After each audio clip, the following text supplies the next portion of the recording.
अमेरिकेत मराठी ग्रोसरी हवी, पण जवळ दुकानच नाही. हा प्रॉब्लेम तुम्हालाही आलाय का? याच प्रॉब्लेमवर उभा राहिला एक purely online Marathi grocery store brand, जे आज कित्येक मराठी कुटुंबांचा आधार बनलंय. आज अमेरिकन भाऊ पॉडकास्टवर आपण गप्पा मारणार आहोत मराठी ग्रोसरी .कॉमच्या फाउंडर सोनालीताई थट्टेंसोबत. ऐकूयात त्यांनी हा ऑनलाईन बिझनेस कसा सुरू केला, त्यांना काय काय अडचणी आल्या आणि कशा त्या संपूर्ण अमेरिकेत आपली मराठी चव पोहोचवत आहे. व्हिडिओ शेवटपर्यंत नक्की बघा मित्रांनो, कारण तुमच्यासाठी आहे एक स्पेशल गिफ्ट. चला तर मग सुरू करूयात. नमस्कार मित्रांनो, मी राहुल आणि इथे तुम्हाला दाखवतो अमेरिकेतील गोष्टी आपल्या मराठमोळ्या स्टाईलमध्ये. आज आपण गप्पा मारणार आहोत मराठी ग्रोसरी .कॉमच्या फाउंडर सोनालीताई थट्टेंसोबत. Welcome to the podcast Sonali. नमस्कार राहुल. थँक्यू अमेरिकन भाऊ. मला मराठी ग्रोसरीचा व्हिडिओ करण्यासाठी तुम्ही इथे बोलवलं, त्याच्याबद्दल तुमचे खूप खूप आभार मानते मी. मला आज इथे सगळ्यांना तुमच्या सबस्क्रायबर्सना भेटायला आणि बाकीच्या यूट्यूब चॅनल फॉलोअर्सना भेटायला खूप खूप खूप आनंद होत आहे. वा, अमेरिकेमध्ये मराठी ग्रोसरी स्टोअर, ते पण फक्त ऑनलाईन, ही संकल्पना तुला सोनाली कशी सुचली? झालं असं की मी खूप फूडी आहे आणि भेळ आणि पाणीपुरी हा वीक पॉइंट आहे. तर कॅलिफोर्नियामध्ये भेळ आणि पाणीपुरी पुण्यात जशी मिळते तशी काही आपल्याला मिळत नव्हती. मग ती आणायची असा विचार डोक्यात सुरू होता. ती कशी आणायची? अमेरिकेमध्ये गणेश भेळ कशी आणायची? पुण्यात आम्ही गणेश भेळ खात वाढलेलो आहोत. लहानपणापासून त्या गणेश भेळवाल्या काकांचा ठेला जवळ होता. त्यामुळे येता जाता भेळ आणि पाणीपुरी खाल्लेली आहे. तर ती भेळ आणि पाणीपुरीची चव इथे भेळ आणि पाणीपुरी मिळत नव्हती का? मिळत होती. पण त्या चवीची मिळत होती का? तर मिळत नव्हती. आणि आपल्याला जे लहानपणापासून आपण ज्या गोष्टी खात असतो त्या चवीची एकदा ती सवय झाली की दुसरी कुठलीही चव कितीही चांगली असली तरी ती आवडत नाही. किंवा समाधान होत नाही. आवडत नाही पेक्षा समाधान होत नाही त्या गोष्टीचं, खाल्ल्याचं. ती कशी आणायची असा विचार एक चालू होता आणि तो विचार चालू असतानाच मी माझ्या भावाशी याबद्दल बोलले होते. आणि गणेश भेळच्या दुकानात आमचे सगळेच फॅमिली मेंबर्स येत जात असतात. तर गणेश भेळवाल्यांची, गुडमेवार त्यांचं आडनाव, त्यांची फॅमिली अख्खी आम्ही ओळखतो कारण आम्ही त्याच एरियात लहानाचे मोठे झालेलो. तो तिथे दुकानात गेलेला असताना त्यांच्या काकांच्या मुलांनी एकदा त्याला म्हणलं, की "अरे, ताई कॅलिफोर्नियात असते ना, आपल्याला ना भेळ पाठवायची कॅलिफोर्नियात." तर आह, हेच माझ्या भावानी मला असंच मेन्शन केलं होतं. आणि त्याच्यानंतर असं झालं, की ही झाली असेल मार्च-एप्रिल मधली गोष्ट. त्याच्यानंतर मी जूनमध्ये इंडियात जाणार होते. तर इंडियात गेलेले असताना माझा भाऊ मला म्हणला, की "ताई तू एकदा जाऊन भेटून ये ना दिनेशला." तो असं म्हणत होता. तर "तू पण कधीपासनं म्हणतेस, की आपल्याला भेळ आणायची आहे कॅलिफोर्नियामध्ये." तर म्हणून मी जाऊन त्यांना भेटले आणि मग त्यांनी मला सांगितलं, की "हो, पाठवायची तर आहे." यूएसमध्ये ऑलरेडी भेळ यायला लागली होती, पण कॅलिफोर्नियात पोहोचलेली नव्हती तेव्हा. मग मी त्याच्याशी बोलले, तर त्यांनी मला सांगितलं, की पंडित फूड्सकडे आपली डिस्ट्रिब्युटरशिप आहे. आणि म्हणून मग मी पंडित फूड्स ला फोन केला आणि त्यांनी मला सांगितलं, की "तुला भेळ आणायची असेल, तर भेळ तुला देईन मी. पण तुला त्याच्याबरोबर बाकीचे जे आमचे प्रॉडक्ट्स आम्ही ऑफर करतो, तेही करायला लागतील." मग मी जरा विचारात पडले, की मला तर फक्त भेळ हवी आहे. पण हे बाकीचे प्रॉडक्ट्स आणायचे, विकायचे हा विचारही तेव्हा म्हणजे नवीन होता माझ्यासाठी स्वतःसाठी. मग मी विचार केला, की ठीक आहे थोड्या प्रमाणावर करून तर बघूया. म्हणून सुरुवात झाली ती अगदी छोट्या वर्ड ऑफ माउथ पब्लिसिटीनी झाली आणि त्याच्यानंतर WhatsApp ग्रुप झाला. मग एक ॲप तयार करून दिलं माझ्या एका मैत्रिणीच्या मुलानी मला आणि त्याच्यानंतर 2021 मध्ये आम्ही विचार केला, की आता हे खूप पसारा वाढतोय, तर आपण वेबसाईट करूया. अशी ती मराठी ग्रोसरी .कॉमची स्टोरी आहे. वा वा वा, एकदम जबरदस्त स्टोरी आहे. मला त्याच्यामधलं सगळ्यात भारी गोष्ट काय वाटते माहिती का सोनाली? इंटेन्शन एकदम प्युअर होतं. तुला फक्त चव हवी होती अमेरिकेमध्ये, राइट? ते जे तू बालपणी बरोबर, खाल्लंय ते तुला हवं होतं आणि ते that is like the purest form of intention, right? तिथून ती बरोबर. पूर्ण प्रेरणा आली. वाह! वाह! वाह! मला ना ह्याच्यामध्ये टायमिंगही फार छान वाटतंय. म्हणजे जर 19-20 चा आपण जर विचार केला, तेव्हा नुकतंच ते पहिली कोविडची लाट आली होती आणि ऑनलाईन असणं तेव्हा फार महत्वाचं होतं, राइट? कारण आपला बऱ्यापैकी ह्युमन टचच थांबून गेला होता. बरोबर. सो 2019 नोव्हेंबरमध्ये माझं पहिलं शिपमेंट आलं. तेव्हा कोव्हिड अजून आपल्या इथे यूएसमध्ये आलेला नव्हता. सो पहिले 2-3 महिने मी अजूनही म्हणजे लोकांना माहिती होत होतं आणि सुरुवात होती अशीच. पण नंतर मार्चमध्ये जेव्हा कोव्हिड ॲक्चुअली मार्च 2020 मध्ये सुरू झाला, तेव्हा ॲक्चुअली ऑनलाईन नव्हतं. सॉरी ऑनलाईन सुरू झालं 8 जानेवारी 2021 मध्ये. पण ऑफकोर्स हे WhatsApp ग्रुपच्या थ्रू चालूच होतं म्हणजे ऑनलाईनच म्हणता येईल किंवा ऑनलाईनच थ्रू डिजिटल म्हणू शकता तुम्ही, राइट? Right, right. सो तसं चालूच होतं. ते लोकांना खूप आवडायला लागलं आणि त्या काळामध्ये मग लोकं घरी येऊ शकत नव्हते. आपण कोणाच्या घरी जाऊ शकत नव्हतो. सो मग मी तेव्हा काय आयडिया काढली, की आपण एका सेंट्रल लोकेशनला वेगवेगळ्या सिटीजमध्ये कारण बे एरियामध्ये सगळ्या सिटीज तशा जवळ-जवळ आहेत म्हणलं तर तशा म्हणलं तर लांब आहेत. तर एका सेंट्रल लोकेशनला मी पॉइंट डिलिव्हरी नावाने डिलिव्हरी सुरू केली. जी असायची महिन्यातनं एकदा किंवा दीड महिन्यातनं एकदा. आणि त्या ह्यानी ओपन स्पेसमध्ये बॅगमध्ये सगळी ऑर्डर पॅक केलेली व्यवस्थित आणि बॅगच्या बॅग तुम्ही फक्त डिलिव्हर करताय लोकांना. हे लोकांना खूप आवडलं. आणि त्याची लोकांना आता इतकी सवय झाली आहे, की आता खरं पॉइंट डिलिव्हरी बंद करावी का? असं माझ्या डोक्यात विचार येतो कधी-कधी. पण त्याची लोकांना सवय झाल्यामुळे अजून ती चालू आहे. आता अशी परिस्थिती आहे, की बे एरियामधली लोकं सुद्धा शिपिंग प्रिफर करतात कारण त्यांना पाहिजे तेव्हा, त्यांना पाहिजे त्या वेळेला ते डोअरस्टेपमध्ये त्यांना मिळतं. नाही ते अगदी खरं बोललीस तू. त्या कोविडच्या त्या दरम्यानमध्ये ना एक ती सिल्व्हर लायनिंग होती, की असे भरपूर ऑनलाईन फर्स्ट बिझनेसेस पॉपअप झाले त्या त्या त्या दरम्यान 20-21 मध्ये. ऑसम. आता आपण ना थोडंसं मागे जाऊयात. तू महाराष्ट्रातून कुठून? मी पुण्याची. हो, पुणेकर. पुणेकर. Yes, yes. मग पूर्ण बालपण वगैरे पुण्यातच पूर्ण शिक्षण. बालपण कॉलेज सगळं नवराही पुण्याचा, मी पुण्याची, सगळं पुण्यात, पुण्यात, पुण्यात. मी बालशिक्षण मंदिर, प्रायमरी, अ, नंतर विमलाबाई गरवारे शाळा, गरवारे ज्युनियर कॉलेज आणि मग एम-आय-टी म्हणजे महाराष्ट्र इन्स्टिट्यूट ऑफ टेक्नॉलॉजीमधनं मी पॉलिमर इंजिनिअरिंग केलं.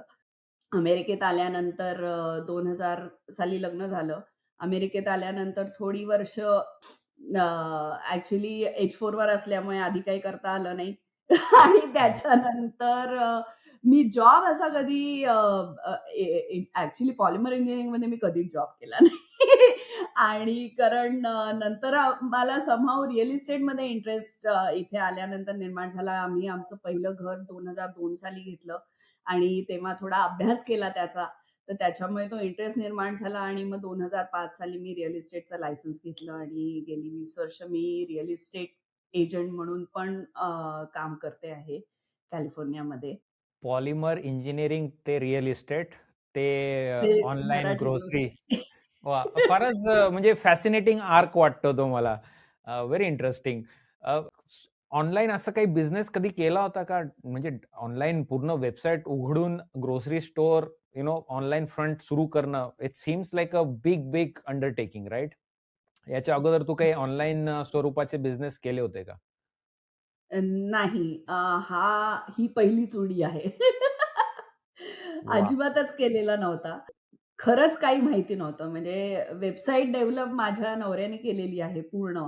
त्याच्याबद्दल त्यालाही खूप कॉम्प्लिमेंट्स मिळाल्या. पण काहीच अनुभव नव्हता आम्हाला. खूप शिकत, धडपडत, प्राइसिंग कसं करायचं, त्याच्यानंतर कॉस्ट, आपली कॉस्ट काय असते ते तर माहिती होतं.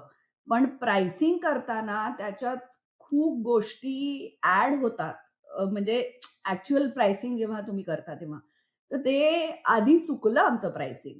म्हणजे काही-काही गोष्टी आम्ही लक्षात नाही घेतल्या. फॉर एक्झाम्पल जेव्हा प्री ऑर्डर्स आम्ही घेतो, ते प्री ऑर्डर्स जेव्हा घेतो फेस्टिव्हलसाठीच्या, तर ते एअर कुरिअरनी इंडियातनं सामान येतं. इंडियातनं एअर कुरिअरनी जेव्हा सामान येतं, तेव्हा त्याचं वेट व्हॉल्युमेट्रिक वेट असतं, हे आम्हाला माहितीच नव्हतं. आणि त्यामुळे आम्ही जे प्राइसिंग केलं होतं, ते वेट टू वेट ह्या यानी केलं होतं. पण जेव्हा ते व्हॉल्युमेट्रिक वेट आलं, तेव्हा त्याचं प्राइसिंग वाढलं ना, जे आम्ही तेव्हा अब्सॉर्ब केलं ऑफ पहिल्या शिपमेंटला. पण ह्या काही-काही गोष्टी माहितीच नव्हत्या. आणि येताना काही गोष्टी डॅमेज होतात, काही गोष्टी म्हणजे कधी-कधी कस्टम्समध्ये अडकतात. अ, ह्या सगळ्या गोष्टींचा अंदाज हळू-हळू येत गेला. म्हणजे जो ऐकत असतो त्याला असं वाटतं, की सगळं एकदम मराठी ग्रोसरी ऑनलाईन मिळते. काय सगळं ऑनलाईन आहे, दुकान नाहीये, म्हणजे काही मॅनेजमेंट नाहीये. पण म्हणजे तुझ्या याच्यावरनं असं जाणवतं, की भरपूर मोठं त्याचं एक लॉजिस्टिक्स आहे, त्याची एक प्रोसेस आहे आणि ते प्रत्येक स्टेपला वेगवेगळ्या गोष्टी होतात आणि तेव्हा ते आम्हाला ते तो जो आयटम आहे तो ऑनलाईन दिसतो आणि आम्ही तो पर्चेस करू शकतो. खूप मोठी प्रोसेस आहे. म्हणजे जेव्हा सी शिपमेंट येतं, लोकांना इथे असं वाटतं, की मला ताजं पीठ पाहिजे. शक्य नाहीये अनलेस इथे गिरणी आहे. तोपर्यंत ही गोष्ट शक्य नाही. कारण जेव्हा इंडियामध्ये सोहम उद्योग पीठ बनवतो, त्याच्यानंतर तो माल मुंबईला जातो. मुंबईला गेल्यानंतर तिथनं कंटेनर कधी निघेल माहिती नसतं. तो कंटेनर निघाल्यानंतर तो ईस्ट कोस्टला येतो न्यू जर्सीला. जो यायला 1.5 महिना ते कधी-कधी 2 महिने सुद्धा लागू शकतात. सो ते पीठ म्हणजे पुण्यातल्यासारखं किंवा इंडियातल्यासारखं नसतं, की आज दळलं आणि उद्या तुम्हाला मिळालं किंवा आज दळलं आणि आजच्या आज तुम्ही त्याची भाकरी केली. हे जे 2-2.5 महिने, 3 महिने जुनं पीठ आपण खातो, ते आम्ही ताजं पीठ म्हणतो. त्यातल्या त्यात. कारण आपल्याला चॉईस नाहीये इथे. काहीच नाही. म्हणजे मी म्हणेन, की आपल्याला या गोष्टी इथे सगळ्या मिळतायत, हे आपण खूपच नशीबवान आहोत. म्हणजे आपल्या आधीच्या पिढीनी खूप काय-काय वेगवेगळ्या गोष्टी ट्राय करून म्हणजे जसं की काय रिकोटा चीजचे पेढे बनवणं.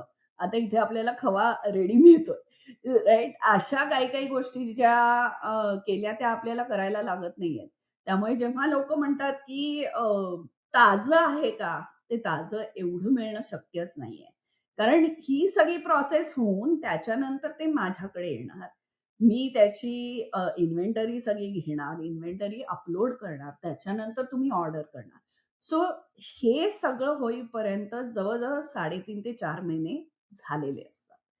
आणि म्हणजे प्रॉडक्टची डेट असतेच. प्रॉडक्टची डेट वर्षभराची, 1.5 वर्षाची कधी-कधी असते. पापड वगैरे सारख्या गोष्टींना काही फरक नाही पडत 1.5 वर्षाची डेट असली तरी. आणि अगेन डेट हा एक खूप काय म्हणतो आपल्या इंडियन लोकांचा अ, जिव्हाळ्याचा विषय म्हणता येईल. फार फार टची कारण सब्जेक्ट आहे तो एक्सपायरी डेट. हां, एक्सपायरी डेट. सो ही एक तर एक्सपायरी डेट नसते. ही असते best before date, best by date or use by date. ज्याच्यात त्या पदार्थाची क्वालिटी थोडीशी कमी होऊ शकते. म्हणजे फॉर एक्झाम्पल मसाला असेल, तर मसाल्याचा वास थोडा कमी होऊ शकतो किंवा एखादा तळकट पदार्थ असेल, तर मे बी त्याला तेलाचा वास येऊ शकतो. अशा काही गोष्टी होतात, पण सेफ्टी हॅझार्ड हे डेफिनेटली नसतं आणि हे नॉट ओन्ली म्हणजे मी सांगते हे एफ-डी-एची वेबसाईट जर तुम्ही बघितली किंवा तुम्ही जस्ट सर्च केला, की best by date versus expiration date, तर तुम्हाला ही माहिती नक्की मिळेल. एक्सपायरी डेट ह्या गोष्टींना नसते. अ, मला असं वाटतंय, की फक्त इन्फंट फॉर्म्युला जो असतो, त्याला एक्सपिरेशन डेट असते.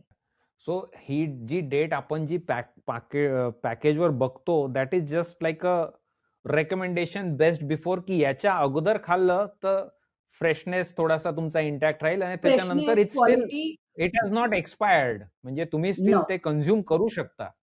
कन्झ्युम करू शकता, तुम्ही ते विकू पण शकता. पण बरोबर. आम्ही शक्यतो नाही विकत, कारण लोकं खूप म्हणजे "अरे, डेट होऊन गेलेला प्रॉडक्ट तुम्हाला पाठवला." अशी लोकांची कधी-कधी कंप्लेंट येऊ शकते. सो आम्ही बरोबर. नाही विकत. ओके. असं कोणी विचारतं का आम्हाला फ्रेश वस्तू एअर शिपमेंटने जर गॅरंटी मिळत असेल, तर सगळ्या एअर शिपमेंटनेच का नाही?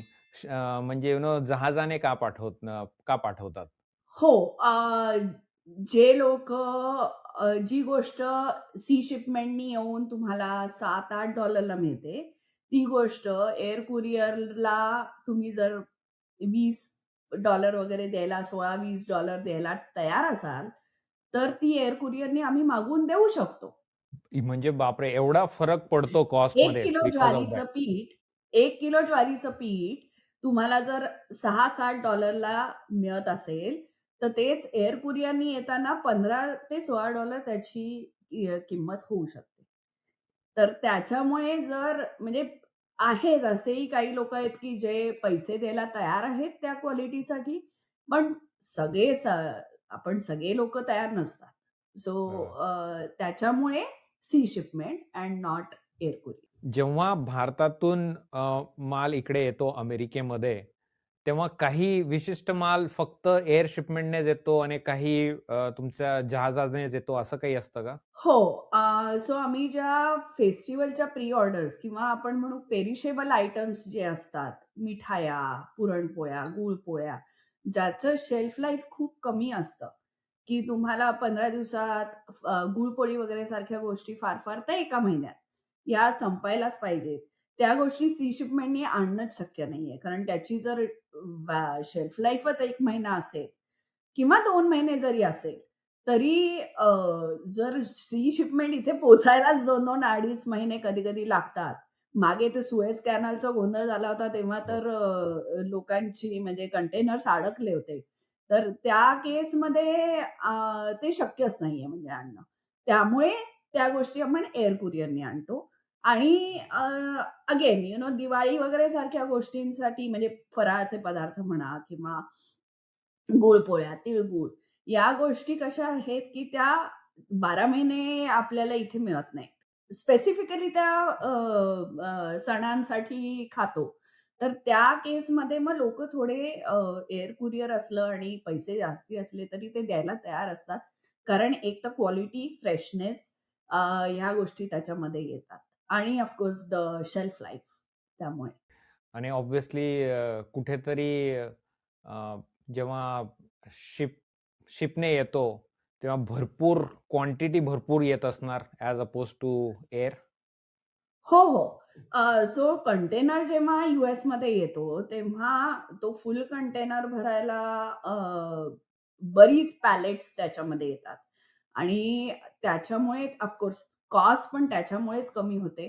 पण जे पदार्थ ची शेल्फ लाईफ ज्या पदार्थांची जास्ती असते, तेच पदार्थ आपण सी शिपमेंटनी आणू शकतो. हाही त्यातला भाग आहे. कॉस्ट एक आणि शेल्फ लाईफ हा दुसरा. आता तू म्हटलीस आधी, की पंडित फूड्स सोबत ते फार मोठे डिस्ट्रिब्युटर आहेत. तू आता त्यांचं इथे कॅलिफोर्नियामध्ये त्यांचं सगळं तू विकते ऑनलाईन. काही विशिष्ट ब्रँडच आहेत का भरपूर वेगवेगळे ब्रँड्स आहेत मराठी ग्रोसरी डॉट कॉमवर? म्हणजे सोहम फॉर एक्झाम्पल आपला फार मोठा ब्रँड आहे. पण अपार्ट फ्रॉम सोहम इतर पण ब्रँड्स मिळतात मराठी ग्रोसरी डॉट कॉमवर? हो, मराठी ग्रोसरी डॉट कॉमवर पंडित फूड्स हा एक ब्रँड आहे. त्याच्यानंतर सोहम उद्योग, आंबा भडंग, गोरे भडंग त्याच्यानंतर स्पेसिफिकली मी सांगेन की कोकम आगळ हे खूप लोकांना हवं असतं, पण ते कोकम आगळ कुठेही मिळत नाही. तर पंडित फूड्सनी स्वतःच्या ब्रँडखाली कोकम आगळ आपल्याला अवेलेबल करून दिलेलं आहे. कोकम सिरप बऱ्याच ब्रँड्सचं इंडियन स्टोअर्समध्ये पण मिळतं. पण कोकम आगळला खूप डिमांड आहे. काही माझ्याकडे इथे बे एरियामधली काही रेस्टॉरंट्स आहेत. जी कोकम आगळ किंवा फरसाण ह्याच्यासारख्या गोष्टी माझ्याकडनं घेतात. तर ते ब्रँड्स आहेत. त्याच्यानंतर मी आत्ताच काटदरे ब्रँड इंट्रोड्यूस केला आहे. काटदऱ्यांचे मसाले, चटण्या. त्याच्यानंतर माझ्याकडे गणेश भेळ आहे. त्याच्यानंतर मी आता पैठणीचे काही प्रॉडक्ट्स आपला ब्रँड मराठी असल्यामुळे मराठी ट्रेडिशनल ज्या आपल्या गोष्टी आहेत त्या सगळ्या आणायचा प्रयत्न आहे. धनाज पैठणी म्हणून पुण्यातला ब्रँड आहे. तर त्यांचे प्रॉडक्ट्स, त्यांच्या ॲक्सेसरीज मराठी ग्रोसरीमध्ये अवेलेबल आहेत. आणि बाकीचे ब्रँड्स म्हणाल तर पंडित फूड्सकडे जे सगळे ब्रँड्स ते ऑफर करतात, ते सगळे ब्रँड्स आपल्याकडे आहेत. सो भरपूर रेंज आहे. म्हणजे रेग्युलर ग्रोसरीमध्ये आपल्याकडे जवळ-जवळ 200च्या आसपास प्रॉडक्ट्स आहेत वा. आणि प्री ऑर्डरला आपण जे एअर कुरिअर मागवतो तर त्याच्यामध्ये प्रत्येक सणाला जवळ-जवळ 100 च्या वर प्रॉडक्ट्स ऑफर करतो आपण. लोकांना गॅरंटीड माहिती असतं, की ही प्री ऑर्डर आपण प्लेस केली म्हणजे आपल्याला ते प्रॉडक्ट मिळणार आहे, ऑर्डर मिळणार आहे, आउट ऑफ स्टॉक वगैरे अशा गोष्टी होत नाहीत. आणि आम्हालाही ते बरं पडतं कारण ह्या गोष्टी पेरिशेबल आहेत. तर त्या पेरिशेबल गोष्टी चं शेल्फ लाईफही कमी असल्यामुळे म्हणजे वेस्टेज होऊ नये किंवा या हेतूनी आम्ही ते प्री ऑर्डर घेणं प्रिफर करतो. सो रेंज भरपूर आहे. प्री ऑर्डर्समध्ये आपल्याकडे चितळे, काका हलवाई, घोडके, आठवले, वा. त्याच्यानंतर गोखले बंधू म्हणून पुण्याचा ब्रँड आहे. त्यांच्या चकल्या आणि कडबोळ्या लोकांना खूप आवडतात. त्यांचा चिवडा खूप चांगला आहे. त्याच्यानंतर आत्ताच एक नवीन ब्रँड इंट्रोड्यूस केलाय सोनालीज म्हणून. माझा नाहीये. पुण्यातलाच एक ब्रँड आहे. तो ब्रँड आहे. मालपाणी म्हणून पुण्यातलं ते व्हेजिटेरियन बेकरी आहे. तर ते कुठलेही एग्ज वगैरे वापरत नाहीत. सो जे आपले जैन किंवा व्हेजिटेरियन कस्टमर्स आहेत, ते लोकं त्यांची खारी, नंतर वा. शूजबेरी बिस्किट्स जी पुण्यामध्ये खूप फेमस आहेत. त्याच्यानंतर त्यांचा मावा केक येतो, त्यांचा लाटे चॉकलेट केक येतो. अ, असे बरेच त्यांचे बेकरी प्रॉडक्ट्सही आपल्याकडे अवेलेबल आहेत. वा, हे म्हणजे अफलातून गोष्ट वाटते मला माहिती आहे, की की पुण्यातल्या एका फेमस लोकल ब्रँड बेकरीचे प्रॉडक्ट्स अमेरिकेमध्ये, कॅलिफोर्नियामध्ये ऑनलाईन नाही, नुसतं कॅलिफोर्नियात नाही, अख्ख्या अमेरिकेत तू आम्हाला पाठवू शकते. नंतर आठवल्यांच्या वड्या, ज्या असॉर्टेड वडी किंवा हं. जांभूळ वडी. आठवल्यांनी आता नवीन कतल्या काढल्यात. ज्याच्यात जांभूळ कतली, रोज कतली, सीताफळ कतली, अ, ओहो! त्याच्यानंतर आंबा नारळ बर्फी, अ, नारळ बर्फी या सगळ्या गोष्टी पण त्यांच्या नवीन आहेत. ह्या नवीन प्रॉडक्ट्स इंट्रोड्यूस केलेले आहेत आणि त्यालाही खूप छान डिमांड आहे. अ, ती सीताफळ कतली आठवलेंची. I am going to look that up. हो, हो, हो.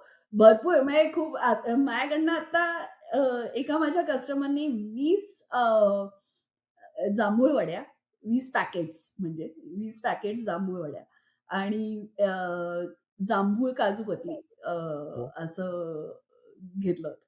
म्हणजे तेवढीच ऑर्डर होती. बाकी काही नाही. फक्त का ठीक आहे. प्रायोरिटीज स्ट्रेट आहेत एकदम. याह, काय याह, हवंय याह, ते. याह. हो, हो. नाही, आयटम्स खरंच फार म्हणजे असं वेगवेगळ्या प्रकारचे आयटम्स आहेत, वेगवेगळ्या प्रकारचे खाद्यपदार्थ आहेत, वेगवेगळ्या ब्रँडचे आहेत. मला त्याचं एक फार छान वाटतंय आणि वन स्टॉप शॉप आहे. म्हणजे तुम्ही या, ऑनलाईन या, तुम्हाला हवं ते ब्राउज करा, पिक करा आणि जेवढ्या क्वांटिटीज हव्यात अप टू 20 पॅकेट्स तू म्हणते तू अलाऊ करते जर म्हणजे नाही, तुझ्या नाही 20 काय जास्ती सुद्धा. स्टॉकमध्ये. मी allow there is no restriction. तुम्हाला पाहिजे तेवढं ऑर्डर करा. नाही म्हणजे गंमत सांगते, की अ, काही-काही सोहमचे आटा म्हणजे जो कणिक येते इतके प्रेमी आहेत ते लोकं, की ते दुसरं कुठलंच खाऊच नाही शकत. आणि सिएटलमधनं किंवा बॉस्टनमधनं वगैरे लोकं ऑर्डर करतात. 4-4 5-5 किलोची पॅकेट्स असतात ती आणि 4-4 पॅकेट्स एका वेळेला ऑर्डर करतात. सो 8 पॅकेट्स एकदा ऑर्डर केली होती कोणीतरी. तर मला ती ऑर्डर म्हणजे मी म्हटलं, की मला ती स्प्लिट करायला लागेल कारण शक्य नाही. लॉजिस्टिक. माणसाला उचलता तर आलं पाहिजे ते. सो बरोबर. पण नाही खूप म्हणजे देर इज नो लिमिट. तुम्हाला no पाहिजे limit. तेवढं ऑर्डर करू शकता. हवं तेवढं ऑर्डर करा आणि हवं तेवढं आमच्या म्हणजे सिस्टम्स आणि प्रोसेसेस आहेत तुमचे ऑर्डर फुलफिल करायला. Right, right. Online food order जर करायची असेल मला, तर मला असं वाटतं की ट्रस्ट फार महत्वाचा आहे त्या ट्रान्झॅक्शनमध्ये, राईट? कारण खाद्यपदार्थ आहे तो. तुझं काय मत आहे? ट्रस्ट म्हणजे खूपच महत्वाचा आहे आणि आज आता मराठी ग्रोसरीकडनं जे कस्टमर्स रेग्युलरली ऑर्डर करतात किंवा जे पहिल्यापासून मराठी ग्रोसरी मधूनच ऑर्डर करतायत, त्यांना तो आता विश्वास कुठेतरी वाटायला लागलेला आहे आणि त्यांना तो विश्वास त्यांचा कंटिन्यू झालेला आहे. एक म्हणजे ट्रान्सपरन्सी, दुसरं म्हणजे क्वालिटी, तिसरं म्हणजे ऑन टाईम डिलिव्हरी. ह्या सगळ्या गोष्टी महत्वाच्या आहेत. इथे बे एरियामध्ये स्पेशली आमच्या इथे बाकीचेही बरेच जण कुठनं वेगवेगळ्या व्हेंडर्सकडनं फूड प्रॉडक्ट्स आणतात, ते विकतात. असे खूप लोक आहेत करणारे. पण तरी सुद्धा मला कधी-कधी व्हेंडर्सकडनंही हा प्रश्न येतो, की "अगं मला अमक्या-अमक्या कंपनीचा किंवा अमकी-अमकीचा फोन आला होता आणि ती तुझ्यापासून जवळ राहते. पण तूही माझे प्रॉडक्ट्स विकतेस, तीही माझे प्रॉडक्ट विकतेय. तर तुला चालेल का?" मी आजपर्यंत कोणालाच नाही म्हणलेलं नाहीये. कारण कसं आहे, पुण्यामध्ये पण चितळ्यांचे प्रॉडक्ट्स गल्लोगल्ली मिळतायत आणि तिथेही गल्लोगल्ली मिळत असताना सगळीकडे प्रॉडक्ट्स खपले जातायत. प्रत्येकाचा कस्टमर बेस हा ठरलेला असतो. तो विश्वासाने निर्माण होतो.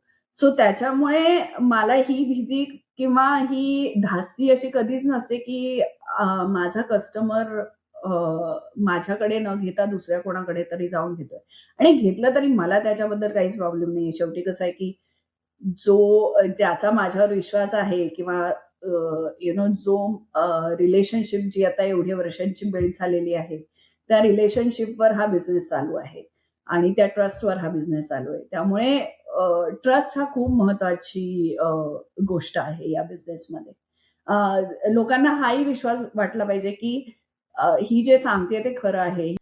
सो कसं आहे, मी प्रॉडक्ट टेस्ट केल्याशिवाय आणत नाही आणि त्याची क्वालिटी आणि चव दोन्ही मला आवडलं तरच मी तो प्रॉडक्ट आणते. त्यामुळे तोही लोकांना कुठेतरी विश्वास आहे, की हिच्याकडे मिळणारे प्रॉडक्ट्स हे क्वालिटी प्रॉडक्ट्स असतात. सो म्हणजे ट्राईड अँड टेस्टेड प्रॉडक्ट्सच marathi.grocery.com वर मिळतात. बरोबर. नाईस. आपल्या प्रेक्षकांना नक्कीच हा प्रश्न त्यांच्या मनात येणार आहे, की माझा महाराष्ट्रामध्ये काहीतरी एक छोटासा ब्रँड आहे. मे बी तो लोकलच आहे सध्या. पण आता सोनाली ताईंच्या ऑनलाईन दुकानात मला तो बघायचा आहे. जर कोणाला तो ब्रँड तुझ्या ऑनलाईन स्टोअरवर अवेलेबल करून द्यायचा असेल, तर त्यांनी काय करायला हवं? त्यांनी नक्की मला कॉन्टॅक्ट करा. मला अ, जवळ-जवळ महिन्यातनं 15 ते 20 अशा एन्क्वायरीज येत असतात. कारण आपल्याकडे गृहउद्योग जे म्हणतो आपण ते खूप आहेत. अ, फक्त काही-काही इथे आपल्याला जेव्हा प्रॉडक्ट आणायचा असतो, तेव्हा काही-काही ठोकताळे आहेत किंवा काही-काही रिस्ट्रिक्शन्स आहेत, जे आपल्याला फॉलो करायला लागतात, कंप्लायन्सेस आणि या गोष्टी. तर त्याच्यासाठी बेस बाय डेट लागते, त्यांना इन्ग्रेडियंट्स लागतात, त्यांना ॲलर्जी इन्फॉर्मेशन लागते. कारण आपल्या इथे ॲलर्जीजचं प्रमाण खूप आहे. तर त्या ॲलर्जीज इन्फॉर्मेशन त्याच्यावर छापणं हे महत्वाचं आहे. जरी आपण मराठी किंवा इंडियन लोकांना हे प्रॉडक्ट्स विकत असू तरी सुद्धा कोणीतरी पटकन खाल्लं आणि त्यांना त्रास झाला म्हणजे हे बरोबर नाही ना. तर त्याच्यामुळे आपल्याला ती ॲलर्जी इन्फॉर्मेशन त्याच्यावर छापणं खूप महत्वाचं आहे. सो त्यांनी नक्की मला कॉल करावा. माझा नंबर WhatsApp आपण देऊ. नंबर आहे. सो त्यांनी नक्की कॉन्टॅक्ट करावं. आपण कशी त्यांना मदत करता येईल याचा नक्की विचार करूया. वाह! मित्रांनो नक्कीच तुम्हाला जर तुमचे पापड, लोणची, चटण्या जर marathi.grocery.com वर अमेरिकेतल्या गिरायकांसाठी अवेलेबल करून द्यायचे असतील, तर सोनाली ताईंना नक्कीच कॉन्टॅक्ट करा. अमेरिकेमध्ये जेव्हा भारतातून माल येतो, तेव्हा तू आधी म्हटलीस, की तो न्यू जर्सीमध्ये लँड होतो आणि न्यू जर्सीमधनं मग तो पूर्ण इतर राज्यांमध्ये हळू जातो. मग कॅलिफोर्नियामध्ये तुझ्याकडे येतो नंतर ती पुढची प्रोसेस कशी आहे? मराठी ग्रोसरीचे जे सबस्क्रायबर्स आहेत, त्यांना ईमेल जाते. हो. की नवीन शिपमेंट आलेलं आहे. आणि तुम्ही ऑर्डर्स तुमच्या प्लेस करू शकता. तसंही थ्रूआउट द म्हणजे ही ईमेल जायच्या मध्येही माल असतोच आपल्याकडे, त्यामुळे ऑर्डर्स चालूच असतात. पण हा नवीन माल आलेला आहे किंवा काही गोष्टी आउट ऑफ स्टॉक झालेल्या असतील, तर त्या परत रिस्टॉक झालेल्या आहेत. अशी ती ईमेल जाते. माझ्या मराठी ग्रोसरीचे WhatsApp ग्रुप्स आहेत. आय मीन त्यांना मेसेज जातो आणि मग लोकं ऑर्डर प्लेस करतात. जसे लोकं ऑर्डर प्लेस करतात ते 3 कॅटेगरीजमध्ये ऑर्डर प्लेस होते आपल्याकडे. एक म्हणजे direct shipment to their doorstep जी USPS आणि UPSनी जाते. दुसरी असते जी पॉइंट डिलिव्हरी जे मी मगाशी सांगितलं, की मी स्वतः जाऊन डिलिव्हर करते महिन्यातनं एकदा किंवा दीड महिन्यातनं एकदा. सेंट्रल लोकेशन्स ठरलेली आहेत, जी आपल्या वेबसाईटच्या FAQ सेक्शनमध्ये त्याचे ॲड्रेसेस लिस्टेड आहेत. सो कोणाला इंटरेस्ट असेल तर ते जाऊन चेक करू शकतात, की तुमच्या जवळचं लोकेशन कुठलं आहे ते. आणि तिसरी म्हणजे पिकअप ऑप्शन जो लोकं माझ्या घरी येऊन ऑर्डर प्लेस ऑनलाईनच होते. माझं सगळं ट्रान्झॅक्शन इज ऑनलाईन. कोणी मला फोन करून सांगितलं, की माझ्यासाठी हे एक पॅकेट ठेवून दे, तर मी करत नाही. त्याचं कारण असं होतं, की त्याच्यामुळे इन्व्हेंटरी मेसअप होते. बरोबर. आणि परत टॅक्सेस आणि अकाउंटिंग या सगळ्या गोष्टी सगळ्या म्हणजे सगळ्यालाच प्रॉब्लेम होतो.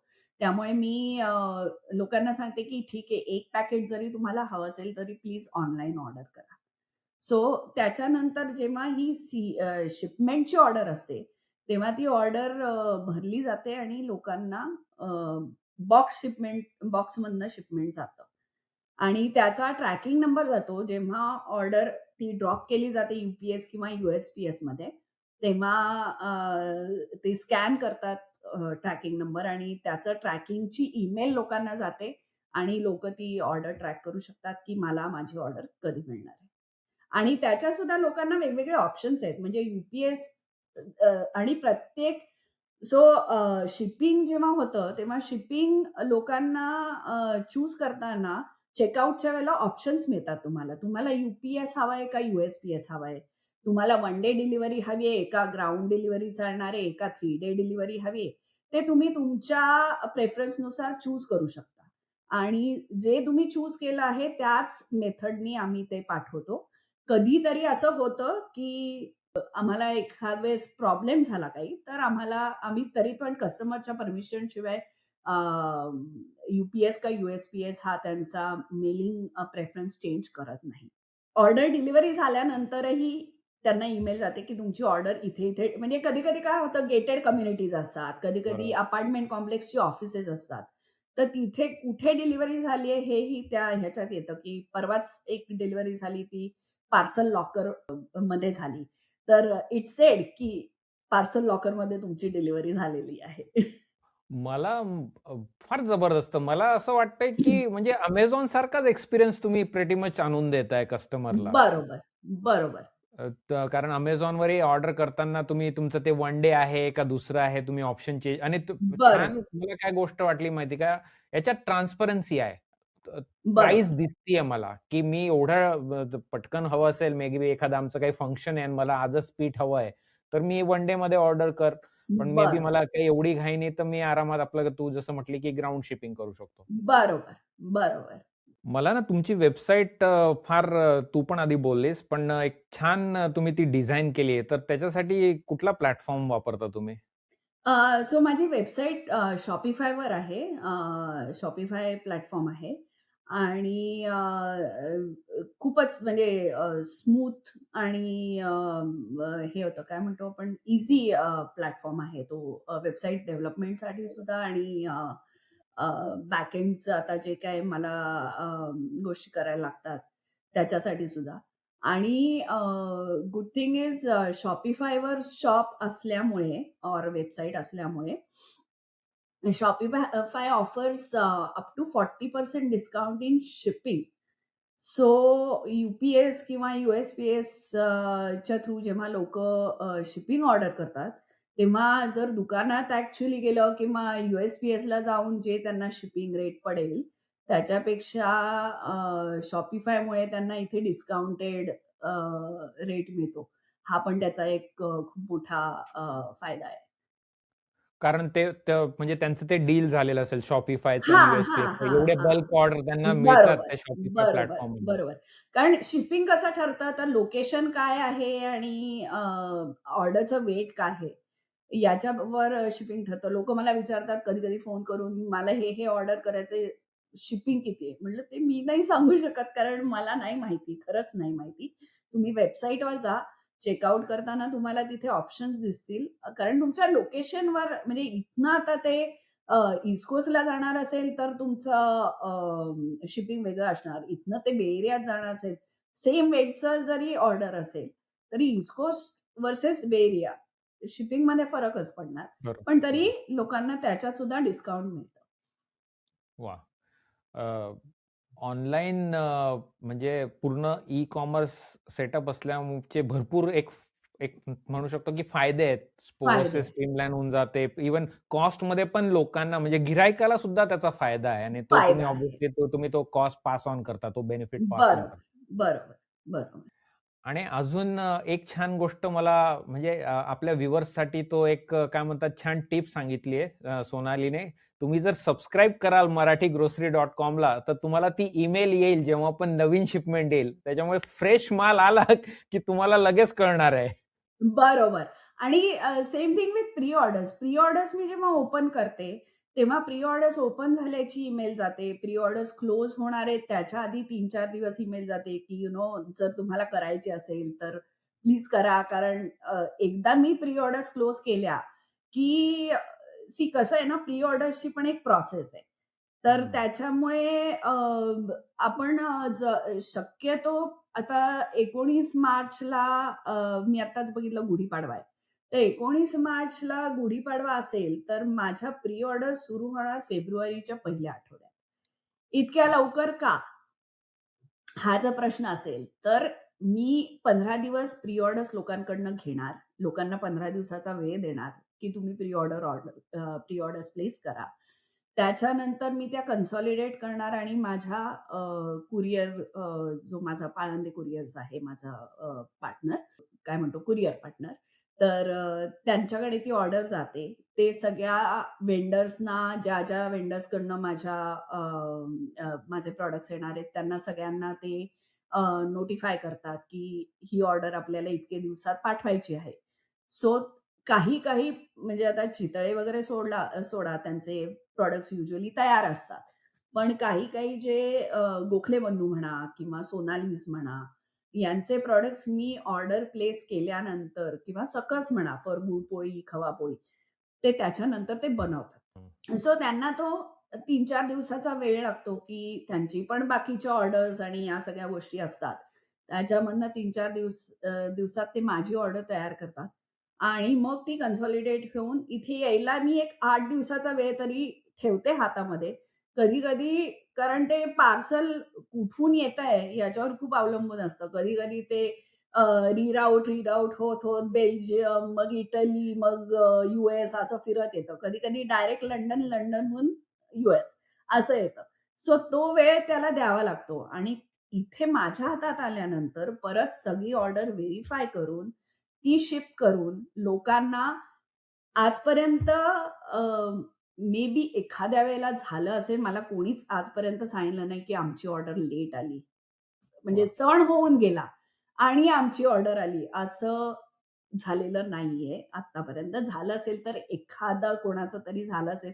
पण मला असं कोणीच आजपर्यंत कंप्लेंट नाही केली, की "अगं काय म्हणजे होऊन गेला सण आणि आमची ऑर्डर कुठे?" अशी नाही झाली. त्याच्यासाठी हा 1.5 महिन्याचा जो वेळ आहे, तो आम्ही घेतो. आणि त्याच्याचसाठी मित्रांनो प्री ऑर्डरिंग फार महत्वाचं आहे. आणि तू म्हणते की 1 फेब्रुवारीला प्री ऑर्डरिंग सुरू होणार आहे गुढीपाडव्याचं?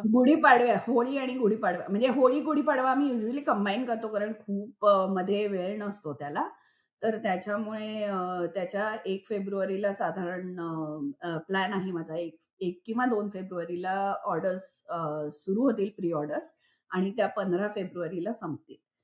कधी-कधी लोकं मला हे संपल्यानंतर सुद्धा मेसेजेस करतात, की "अगं राहिलं आमचं ऑर्डर करायचं.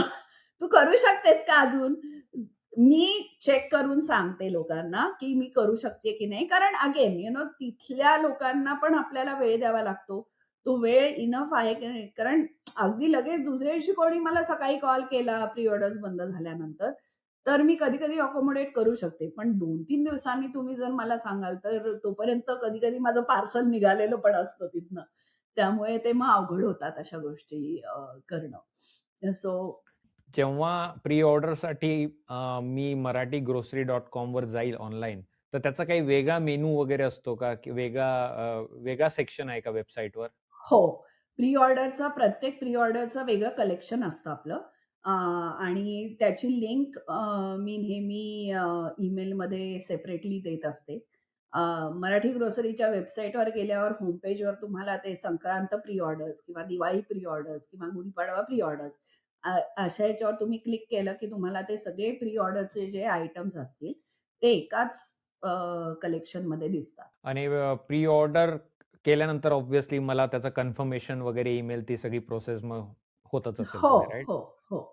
सो हे ओके. सगळं जे ऑटोमेशन आहे, ते वेबसाईटमुळे आम्हाला खूप सोपं झालं. म्हणजे कारण नाहीतर प्रत्येक माणसाला ईमेल पाठवणं आणि हे करणं शक्यच नाहीये म्हणजे. म्हणजे करेक्ट. अजूनही काही-काही लोकं मला सांगतात, की "अगं हे आलं ना, की मला सांग." मी त्यांना सांगते, की तुम्ही ईमेलकडे लक्ष ठेवा. तुम्ही माझ्या मेसेजेसकडे लक्ष ठेवा. कोणी काय सांगितलंय हेही माझ्या लक्षात राहत नाही, की कोणाला काय हवं होतं. कारण इतके कस्टमर्स वेगवेगळे मेसेजेस आणि हे करत असतात, तर म्हणजे बीइंग अ ह्युमन नाही नाही एवढी माझी मेमरी चांगली. आणि तिथेच आय थिंक तू टेक्नॉलॉजी आणि सिस्टम तिथं फार महत्वाची आहे. ती स्केल करायला महत्वाची असते. त्याशिवाय गत्यंतरच नाही. देअर इस ॲब्सोल्युटली नो बरोबर. Other option. Online grocery store आता एवढा तुझा म्हणजे पूर्ण अमेरिकेभर तुझे कस्टमर्स आहेत. सगळीकडे तुला सगळं कोऑर्डिनेट करावं लागतं. आय एम शुअर ह्या जर्नीमध्ये काही ना काही चॅलेंजेस आलेच असणार. So let's talk about those. Challenges आले आहेत. रिसेंट चॅलेंज म्हणजे टॅरिफ आहे आपलं. जे 50% टॅरिफ 50% टॅरिफ तर बसतच आहे. पण त्याच्यामध्ये अजून गमतीची गोष्ट अशी की DHL आणि FedEx हे सुद्धा आपले हात धुवून घेतायत. त्यांनी स्वतःच्या काही फीज ऑन टॉप ऑफ ते टॅरिफ प्रोसेसिंग फी म्हणतात आणि काय म्हणतात, ते लावलेलं आहे.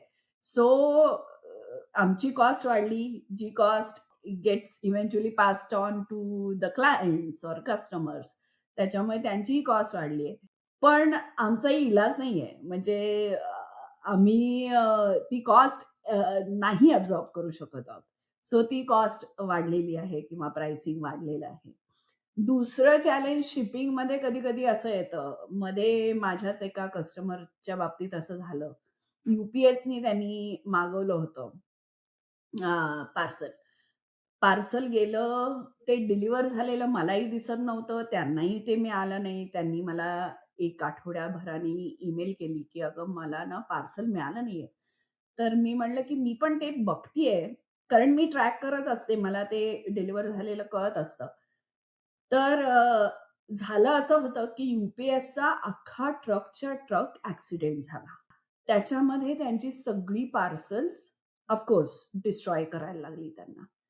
पण फक्त एवढंच झालं, की UPSनी मला नोटिफाय नाही केलं. त्यामुळे मला कळलं नाही ते, की काय झालं म्हणजे पार्सल डिलिव्हर पण नाही झालंय, ट्रान्झिटमध्ये दिसतंय, पण गेलं कुठे? असं झालं ते. सो मी UPSला कॉल केला आणि तेव्हा मला कळलं, की तो अख्खा ट्रकच त्यांचा ॲक्सिडेंट झाला ट्रकचा. त्यामुळे ते नाही पोहचू शकलं कस्टमरला. पण ह्याच्यात ना माझा काही दोष आहे ना UPSचाही दोष असा मी म्हणणार नाही कारण these are some of the things that are out of anybody's control. So मी नंतर त्यांना परत दुसरं पार्सल पाठवलं. पण असे चॅलेंजेस काही-काही येऊ शकतात.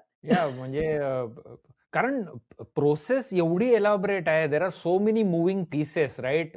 एक गोष्ट नाहीये म्हणजे प्रत्येक गोष्ट अशी ती एक आपण चेन म्हणतो ना, chain of events has to बरोबर, हॅपन आणि बरोबर. तेव्हाच तो माल तुमच्यापर्यंत तो पोहोचणार असतो. बरोबर. मगाशी जसं मी म्हणलं दुसरं गोष्ट म्हणजे माल कधी-कधी येतच नाही. येतच नाही इन द सेन्स की आता सुएझ कॅनलचा प्रॉब्लेमच झाला. तिथे अडकलेच कंटेनर्स तर येणार कुठनं ना माल.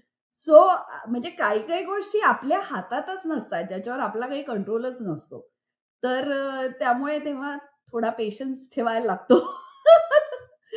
पण आहेत म्हणजे अशा गोष्टी आहेत काही-काही. पण जसे चॅलेंजेस आहेत तसं काही-काही काय म्हणू आपण मला शब्द नाही आठवत आहे. पण काही-काही अशा कॉम्प्लिमेंटिंग गोष्टी पण असतात, की फॉर एक्झाम्पल मी गेली 20 वर्ष रिअल्टर आहे कॅलिफोर्नियामध्ये. तर रिअल इस्टेटमध्ये काही माझे ग्रोसरीचे क्लायंट्स विथआऊट मीटिंग मी, विथआऊट म्हणजे पर्सनल असं आमचं फोनवर जे बोलणं झालं, त्याच्यावर विश्वास ठेवून किंवा एक जी मी सर्व्हिस देते त्यांना किंवा जे खरं बोलते त्यांच्याशी, जो त्यांचा विश्वास माझ्यावर निर्माण झालेला आहे, त्या विश्वासावर विश्वास ठेवून त्यांनी माझ्याकडनं घरं घेतलेली आहेत. म्हणजे एलएमधल्या एक क्लायंट आहेत माझ्या. तर त्यांनी आधी ग्रोसरी माझ्याकडनं घ्यायला सुरुवात केली आणि मग त्या म्हणल्या, की "आम्ही इन्व्हेस्टमेंट प्रॉपर्टी बघतोय ह्या एरियामध्ये. तुला काही दिसलं तर सांग." आणि हे कोव्हिडच्या काळात ते ते इथे येणं शक्य नव्हतं. मी त्यांना फोनवर घरं, व्हिडिओ कॉलवर घरं दाखवली. त्यातलं त्यांना एक घर पसंत पडलं. ते म्हणले त्यांनी मला विचारलं, की "कसं आहे हे घर?" म्हणलं, "मी इथे राहू शकते." तर ते म्हणले, की "ठीक आहे, मग अ, मग हेच कर." म्हणजे असे काही-काही काही-काही छान अनुभव पण ह्याच्यातनं आलेले आहेत. बरेच लोकं फोन करतात आणि स्वतःच्या काही सुख-दुःख असं नाही मी म्हणणार, पण पर्सनल गोष्टी पण कधी-कधी शेअर करतात. त्याच्यानी असं वाटतं, की अरे किती म्हणजे आपण जे काहीतरी करतोय काम ते लोकांपर्यंत पोहोचतंय आणि त्यांना आपल्याबद्दल काहीतरी विश्वास, आपुलकी वाटते म्हणून ते येऊन शेअर करतात. अशा गोष्टी. एक आजी आहेत बे एरियामध्ये. त्या 85 वर्षांच्या आजी आहेत. तर त्यांना मी म्हणजे मी इतरांना कोणालाही घरी जाऊन ग्रोसरी किंवा असं देत नाही. पण त्या आजी म्हणजे त्यांना ऑनलाईन काही ऑर्डर करता येत नाही किंवा तर त्या कॉल बरोबर. करून मला सांगतात, की "सोनाली मला हे हवंय, तर तू देशील का?" तर मी त्यांना घरी जाऊन डिलिव्हर करते. म्हणजे चांगले अनुभव येतात. आता मी डिलिव्हरीज करायला जाते तेव्हा काही लोकं मी सकाळपासून बाहेर पडलेली असते. साधारण 11 वाजता 11:30 वाजता माझी पहिली डिलिव्हरी असते. तर कधी-कधी लोकं 2:00-2:30 ला जे पिकअप करायला येतात, ते लोकं, "अगं तुला भूक लागली असेल, मी तुझ्यासाठी हे आणलंय. अगं मी तुझ्यासाठी वॉव! चहा आणलाय. मी तुझ्यासाठी कॉफी इतकं म्हणजे इतकं छान वाटतं. काही लोकं म्हणतात, की "अगं तू कायम गडबडीत असते. माझं घर इथे 2 मिनिटावर येतेस का चहाला?" सो ह्या ज्या गोष्टी आहेत त्या असं म्हणजे छान वाटतं काम करताना आणि उत्साह येतो त्याच्यामुळे अजून. कारण तू जे काम करते ना सोनाली, तू म्हणजे ते म्हणतो ना आपण टेस्ट किंवा smell that literally takes you back, right? Takes you to those memories. बरं. तू त्या मेमरीज आणते, राइट? ह्या लोकांसाठी, तुझ्या राइट. गिरायकांसाठी, कस्टमरसाठी. सो तो एक फार मला असं वाटतं फार तो स्ट्राँग तो एक इमोशनल बॉन्ड किंवा ट्रस्ट फॅक्टर तिथे तो डेव्हलप होतो. अमेझिंग. म्हणजे काही लोकं even grocery pre orders order करताना ते म्हणतात, की "अगं ह्यांची चकली कशी आहे गं?" आणि मी म्हटलं, की "छान आहे." की तोही माझ्यावर विश्वास ठेवून ते ऑर्डर करतात. म्हणजे प्रत्येकाची चव, प्रत्येकाची आवड-निवड खूप वेगळी असते. टोटली. पण मी जर म्हणतेय, की तो प्रॉडक्ट चांगला आहे, तर ते ब्लाइंडली ते मला फॉलो करतायत. ही खूप मोठी गोष्ट आहे.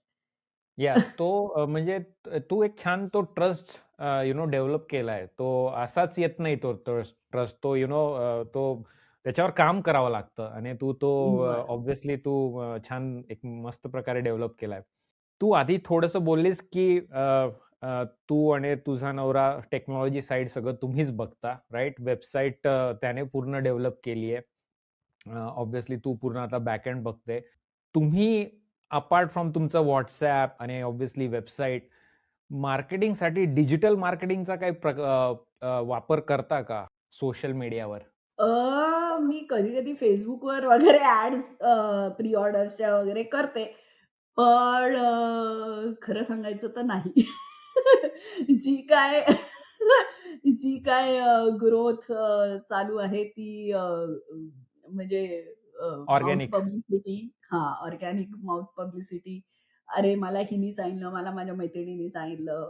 अ, अशाच ह्याच्या चालू आहे. म्हणजे दॅट्स अ ड्रॉबॅक माझ्या साइडला, की करायला पाहिजे. असं नेहमी वाटतं, पण जमत नाही अशी गोष्ट आहे.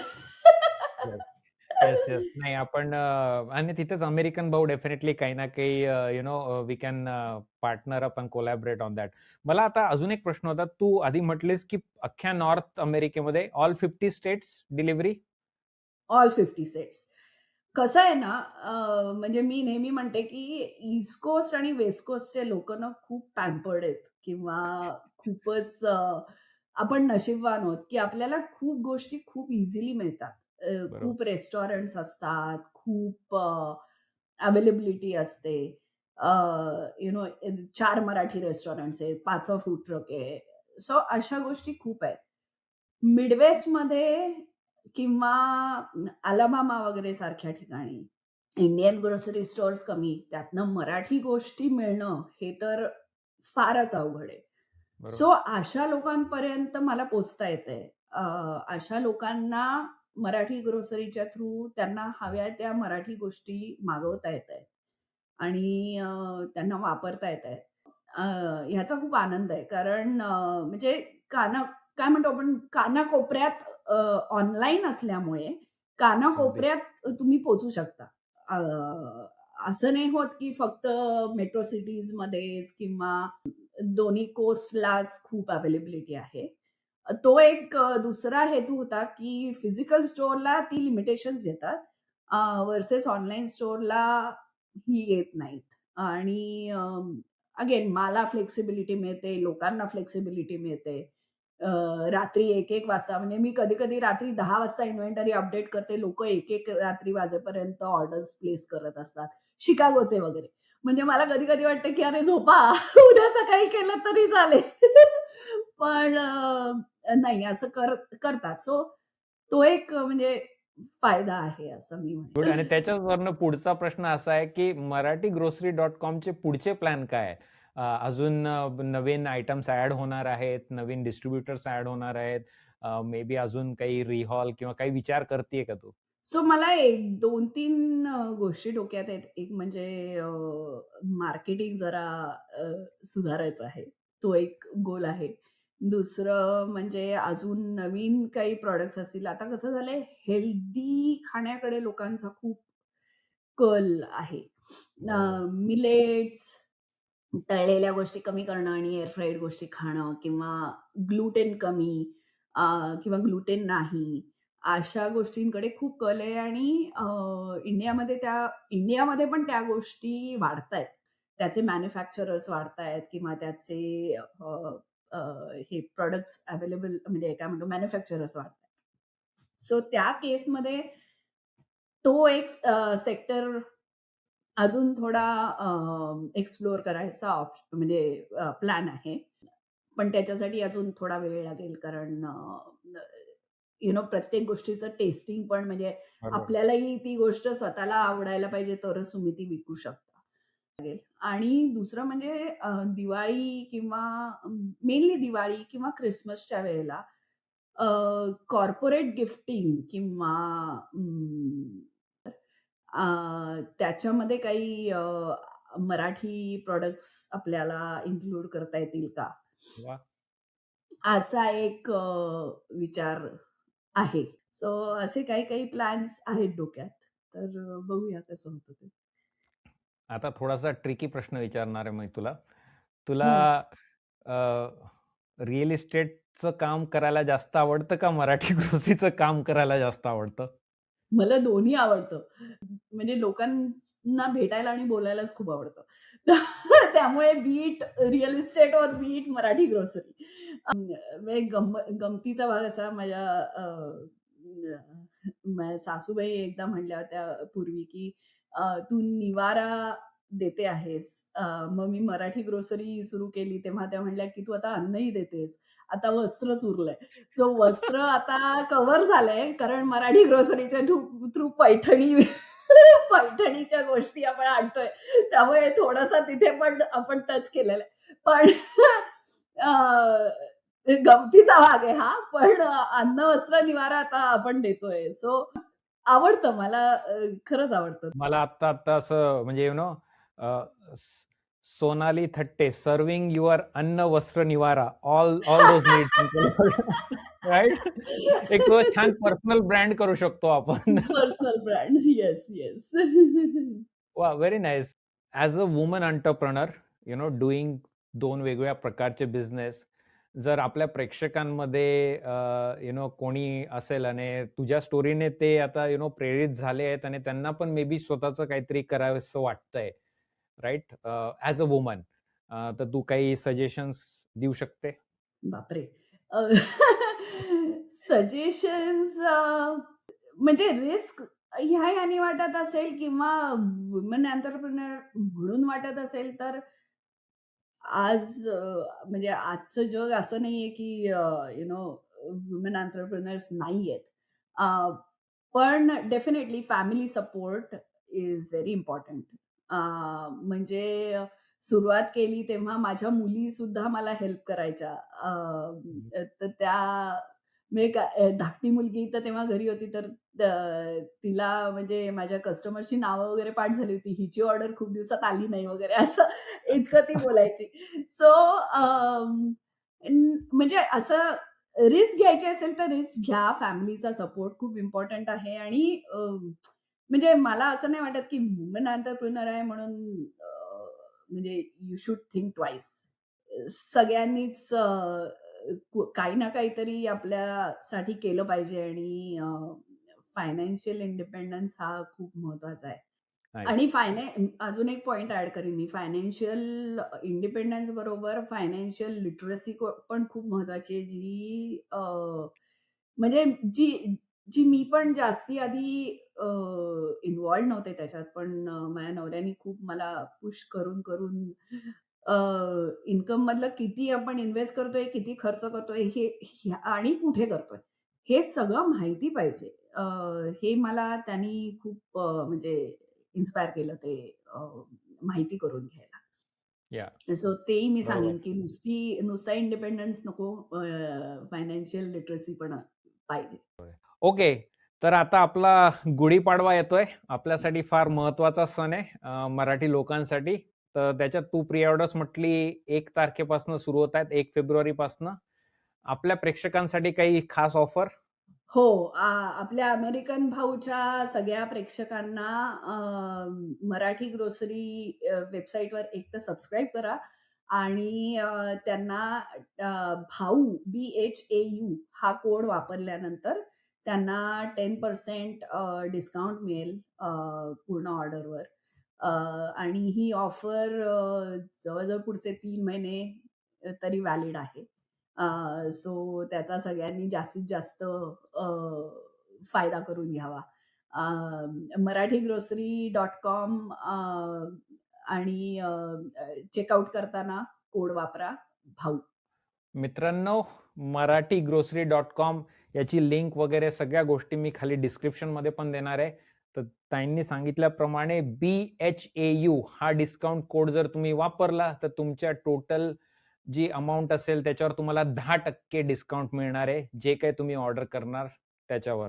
वाह! Thank you so much for that discount. मला खात्री आहे की आपले नॉर्थ अमेरिकेतले प्रेक्षक ह्या सुवर्ण संधीचा फायदा घेणार, नक्कीच घेणार आणि गुढीपाडव्यासाठी वेगवेगळ्या गोष्टी प्री ऑर्डर करतील. काही विशिष्ट गोष्टी येतात का ह्यावेळेस गुढीपाडव्याला? गुढीपाडव्याला विशिष्ट गोष्टी म्हणजे होळी पण आधी होऊन जाते. तर बरेच लोकं गुढीपाडव्यालाही पुरणपोळी खातात आणि होळीलाही खातात. सो पुरणपोळी तर असेलच. आणि बाकी नेहमीचे यशस्वी कलाकार म्हणजे चितळे आंबा बर्फी, काजू कतली, त्याच्यानंतर मी प्रत्येक प्री ऑर्डरमध्ये भाजणी चकली आणि कडबोळी आणि सगळ्या गोष्टी ऑफर करते. कारण म्हणजे विश्वास नाही बसणार तुमचा, पण प्रत्येक प्री ऑर्डरला या गोष्टी ऑर्डर करणारे आहेत. आणि नॉट ओन्ली म्हणजे आता मी म्हटलं तसं, की गोखले बंधूंच्या चकल्या आणि कडबोळी खूप फेमस झाली आहेत. तर 4-4, 5-5 पॅकेट ऑर्डर करणारी लोकं आहेत. फराळ म्हणजे दिवाळी नसताना. सो त्यामुळे ते सगळ्या भरपूर गोष्टी म्हणजे अराउंड 100 आयटम्स असतील प्री ऑर्डरसाठी. सो मिनिमम 100 तर असतातच असतात. सो त्याचा सगळ्यांनी छान लाभ घ्या, असं मी सांगेन. आता म्हणजे मी स्वतः पण ऑर्डर करणार आहे आणि मी डेफिनेटली काजू कतली तर ऑर्डर करणार होतो. पण आता मी तुझ्या तोंडून 2दा ते गोखले बंधूंच्या चकलीबद्दल ऐकलंय. So I am definitely ordering that आणि I am looking forward to tasting that. कारण चकली हा प्रकार मला असा म्हणजे एकदम मला म्हणजे इमोशनल होऊन जातो मी. चांगली चकली पाहिजे हो असते आणि मला. चकली चांगली पाहिजे. हा खूप महत्वाचा भाग एक्झॅक्टली, आहे त्यातला. एक्झॅक्टली. आता ते भरपूर वेळेस ना काय होतं साउथ इंडियन चकली ती मुरुक्कू असते ना त्याच्यामध्ये म्हणजे मुरुकू. ती मजा मजा नाहीये आपल्या नाहीये. मराठी चकलीची. बरोबर, बरोबर. बरोबर. Good, good. ऑसम. मित्रांनो marathigrocery.com ला नक्की भेट द्या, रजिस्टर करा आणि 1 फेब्रुवारीपासून जे प्री ऑर्डर्स होणार आहेत त्या प्री ऑर्डर्स नक्की तुम्ही ऑर्डर करा आपल्या गुढीपाडव्यासाठी. आणि पुढच्या 3 महिन्यामध्ये तुम्ही काही पण तिथे ऑर्डर केलं तर डिस्काउंट कोड BHAU नक्की वापरा. तुम्हाला 10% डिस्काउंट मिळेल तुमच्या ऑर्डरवर. नाईस. फार छान वाटलं सोनाली तुझ्यासोबत गप्पा मारून. काही एनी पार्टिंग थॉट्स? नाही अमेरिकन भाऊला माझ्याकडनं खूप शुभेच्छा. असेच छान-छान व्हिडिओज आणि वेगवेगळ्या विषयांवरचे तुम्ही आमच्यापर्यंत आणत राहा आणि आणत राहाल. अ, अशी तुम्हाला मनापासून शुभेच्छा देते आणि परत मराठी ग्रोसरीला ही संधी दिल्याबद्दल तुमचे आणि पल्लवीचे खूप-खूप आभार. तुम्हालाही भरपूर गुढीपाडव्याच्या शुभेच्छा आणि सगळ्या प्रेक्षकांनाही गुढीपाडव्याच्या शुभेच्छा. आपला मराठी सण आहे. नवीन वर्ष आपलं सुरू होतं. तर त्यानिमित्ताने सगळ्यांना खूप शुभेच्छा. वाह! वाह! Thank you so much Sonali. तू एकदम मनमोकळेपणाने सगळी माहिती दिली आहे, बिहाइंड द प्रोसेस सांगितली आहे आणि एकदम ट्रान्सपरंटली, ऑनेस्टली तू सगळं शेअर केलंय. We really appreciate that. मित्रांनो, तुम्हाला हा व्हिडिओ कसा वाटला हे खाली कमेंट करून नक्की कळवा आणि चॅनलला सबस्क्राईब करायला विसरू नका आणि marathigrocery.com ला नक्की भेट द्या. भेटूयात लवकरच एका नवीन व्हिडिओमध्ये. तोच तर वाजव रे! वाजव रे! अमेरिकेमध्ये राहून आपण सगळ्यात जास्त काय मिस करतो तर मराठी खाद्यपदार्थ आणि ती कमी आता पूर्ण झाली आहे सोनालीच्या marathigrocery.com या व्हेंचरमुळे. तिची सेवा ही तत्पर अचूक असते. So I highly recommend marathigrocery.com. आणि मी ही पिकअपसाठी ऑर्डर प्लेस केलेली जी मला लगेच विदिन 24 आवर्स ईमेल आलेला आणि मी आता लगेच येऊन पिकअप करते आणि इट्स व्हेरी इझी. आपल्या मराठी किचनमध्ये लागणारी पिठं, लोणची, चटण्या, पापड आणि स्नॅक्स तुम्हाला हवेत का? तर नक्की marathigrocery.com ला जा. इतक्यात त्यांनी पैठणीचे प्रॉडक्टसुद्धा ॲड केले आहेत. ऑर्डर करणं सोपं, डिलिव्हरी वेळेत आणि उत्कृष्ट customer service. Thank you Marathi grocery.